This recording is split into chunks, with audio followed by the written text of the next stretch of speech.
Ini ondel-ondel mau kemana ya? Ada yang tahu nggak ini kemana? Yap, ada yang jawab betul tuh, yaitu Ragunan. Kira-kira ondel-ondelnya mau lihat apa ya? Daripada penasaran, yuk kita ikutin aja si ondel-ondelnya.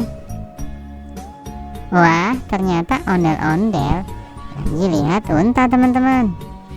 Teman-teman di sini ada yang pernah lihat unta belum? Unta adalah hewan herbivora atau pemakan rumput. Hewan mamalia ini berkembang biak dengan cara beranak ya, teman-teman. Unta sendiri habitatnya biasanya di daerah gurun pasir ya, teman-teman. Kalian tahu nggak kenapa unta bisa bertahan lama banget tidak minum selama berhari-hari? Itu karena unta bisa menyimpan cadangannya di dalam pundaknya.